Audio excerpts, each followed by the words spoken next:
A young man lives with worthlessness. He says, my brother graduated, my cousin got a job, everybody else is doing better, this one already got married, look at me, I've got nothing. Iblis did not want the human being to be acknowledged as something worthy. There's a discussion about Lam that I had with a notable scholar many years ago, and I was surprised that a few months ago he agreed with what I said about this. And I'll talk about that in a little bit, but I want you to focus first on the first piece of this conversation. Allah has described that He is about to create our Father, and He has also described the process He's going to use to create us. He says, first of all, I'm going to make him from teen. Now let's pause here for a second. We're not the only creation on this earth made from teen. In fact, all of the animals and all of the species that exist on this planet also are made from teen. So that's the common element between us and the rest of the life that exists on this planet. All of the animals and all of the insects, all of it, that's from teen. Fine. But there's something additional about this creation that He's about to make, our Father, and by extension us, that is more than just teen. There's something more than just this animal presence, this animal existence. And by the way, we have something in common with animals.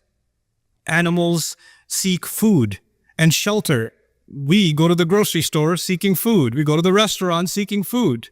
We look for shelter too. In fact, those are the two primary things that drive us to get an education and get a job or start a business. At the end of the day, it boils down to food and shelter. What's in the fridge and whether or not you're living in a home that has proper shelter. Are the electricity bills paid? Is the water running? What I'm trying to say is we're just way more advanced at getting food and shelter than animals, but at the end of the day, those are the same basic functions, and then they procreate.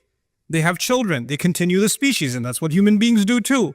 So in that sense, as far as the continuity of life, we're not that much different from the animal kingdom and from what any other species does. We build homes, a bird builds a nest. We go out and, seek our rizq, and the birds go out and they seek their rizq. But then Allah adds, He's informing the angels, why is this creation from dirt different from all the other species that exist? فَإِذَا سَوَّيْتُهُ, when I make him balanced, taswiyah is actually to perfect and balance the craft of something. So for example, if somebody's designing, or welding metal, they kind of make sure that the metal is welded completely even, and they have tools to make sure that it's completely straight. That's called taswiyah. So Allah says that there's a level of balance and perfection that is going to be added to this creature that doesn't exist in other creatures. But in one sense, other species physically have way more balance than we do. Monkeys can hang on one arm. They have pretty good balance. Birds have amazing reflexes, right? So this is talking more than just our ability to stand up on 2 feet. Allah is telling us that human beings will have an ability to balance opposing things. They're going to have the ability, for example, to balance their individual needs with the needs of their family. They're going to balance their personal responsibilities with social responsibilities. They're going to balance their rights and their responsibilities. They're going to balance, our entire life is actually going to amount to balance. And in fact, today, now, there's a multi-million-dollar industry that, teaches, successful people, business people, executives, they attend these work-life balance seminars, right, to achieve balance. And Allah says that human beings have the potential, this human being will have the potential to live a life that is evened out, that's balanced. As one of the great qualities of the human being that Allah describes, that's going to make him amazing. So first, he's made like every other animal, but then he's got this remarkable ability to balance things. And then he says, on top of all of that, وَنَفَخْتُ فِيهِ مِنْ رُوحِي. By the way, one aspect of balance before I go further is he says, the balance is actually between our impulses, our emotions, and our thought process. So let me explain what that means. When a hungry dog sees something, it goes and it bites it. It doesn't think about the consequences. There's the emotion and then there's the action. That's it. But human beings, they can look at something and say, no, that's illegal. No, that's haram. Their mind comes in at work. They think about the consequences. You're getting late for work. There's a red light, right? You have the ability to balance your emotion, your need, your desire to get to work early, but your need to abide by the law and stop at the red light. We're able to balance our thoughts and our emotions. Unlike other species, when they have an emotion, they have an impulse, they jump on it. They react. But we can think about the consequences. We can think about the long term. We can hold ourselves back. That's actually one of the great names of our intellect in the Quran is Al-Hijr and An-Nuha. These are words that are used to describe our intellect. And the Hijr means a boulder, a rock, because a rock is a barrier to moving forward. And An-Nuha is prevention, because our mind prevents us from doing stupid things. It gets in our way, and sometimes, I get overwhelmed with emotions and we make stupid decisions, or we say things we shouldn't have said, or we do things we shouldn't have done because we weren't thinking at the time, because we let our emotions get out of balance, right? So Allah Azza wa Jalla here says, human beings will be made with this amazing ability of balance. Then He says, وَنَفَخْتُ فِيهِ مِنْ رُوحِي, and then on top of that, I will blow into him from my own ruh, meaning the ruh that Allah especially designed for this human being, this special spiritual connection, this special thing that will connect him, this human being, and Allah together in a unique way, in this unique, powerful way. That's what's going to be inside him. So this ruh is inside him, unlike other animals and other species. There's a special kind of thing, a special kind of light inside this human being. So he's made up of these three things. He's made up of dirt, and he's made up of this balance, and he's made up of this ruh. Three components Allah described in this ayah, and He let the angels know these are the three parts that will make this human being amazing. And when these three things come together, then فَقَعُوا لَهُ سَاجِدِينَ, then fall into sajda. And Allah is making a claim here to all of the angels. And the angels, it's important to note, the angels don't just see the seen. The angels are creatures of the unseen. So what is invisible to us, like the arsh of Allah, what is invisible to us like the jinn, what is invisible to us like the secrets of the skies, many of them, the angels, they travel through the skies. So we can be amazed by a mountain or an ocean or a waterfall, the seen world, that amazes us. When somebody studies the universe and looks through an electron microscope, they can be amazed by the vastness of the seen universe. Can you imagine? Add to the seen universe those that have seen the unseen also. How much more amazed by what Allah does are they? And then on top of that, they get to communicate directly with Allah. Allah talks directly to the angels. They're not like us. They have direct back and forth communication with Allah. And Allah is telling them that this creature is so incredible. Of all the vast universe that He created, of all the things that He put in this remarkable seen and unseen kawn, He says this one thing is so powerful that every last one of you should be overwhelmed at what Allah has done when He created Adam. That you should fall into sajda.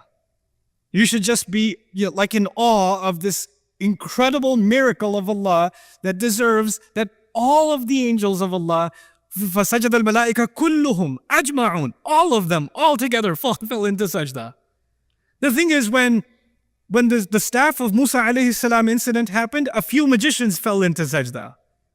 When a few people heard the Quran, a few, the disbelievers fell into sajda, or some Christians fell into sajda. You find some fall into sajda. And you find in this one incident, every angel that Allah ever created is commanded to fall into sajda. How big of a miracle, how big of a deal is the creation of Adam alayhi salam? How powerful is this creation? When you contemplate that, and again, Adam has not been created yet. This is just the announcement. Why should you be so amazed? What deserves this sajda? What warrants it? Why should they fall on their faces? Well, it's because of these three things. إِنِّي خَالِقٌ بَشَرًا مِّن طِينٍ فَإِذَا سَوَّيْتُهُ وَنَفَخْتُ فِيهِ مِنْ رُوحِي. Then fa السببية, therefore or thereafter, fall into sajda. The fa could be sababiyah too. Thus you will fall into sajda before Him. So now this announcement is made. And Iblis, we know, heard this announcement also. And if Iblis heard this announcement, he also knows that Adam is made up of three things. I keep saying three things so it sticks in your head. Three things, three things, three things. But we know that when Allah tells us that when he refused to do sajda, he turns to Allah. He doesn't say, خَلَقْتَنِي مِن نَارٍ وَخَلَقْتَهُ مِن طِينٍ وَسَوَّيْتَهُ وَنَفَخْتَ فِيهِ مِن رُوحِكَ. He doesn't say that. He says, you made me from fire, you made him from dirt. That's just one of those three things, isn't it? There's two more things. And he knows about those two other things. He knows about the taswiyah, the balance of the human being. He also knows about the ruh that is inside the human being. But when he complains to Allah that you made him from dirt, he pretends that he doesn't know about those other two things. But he does. He fully knows. This is a really important thing that I want to highlight in these brief moments in this khutbah. There's hundreds of lessons in the story of Adam alayhi salam, but I hope I can do some justice to this one lesson that I want you to take today. And that is that when he denies these other two things, he knows that if he acknowledges those two things, then he has to acknowledge how incredible the human being actually is. But if he only acknowledges the dirt, if he only acknowledges the mud, then what's the difference between Adam and a horse? What's the difference between Adam and a cow and a monkey? They eat, he eats. They get shelter, they get shelter. They have kids, he has kids. He's just an evolved animal. That's all. Okay, so he can stand on his 2 feet. Big deal. What's the big deal? He's just an evolved species. There's nothing more to him. There's nothing more to him.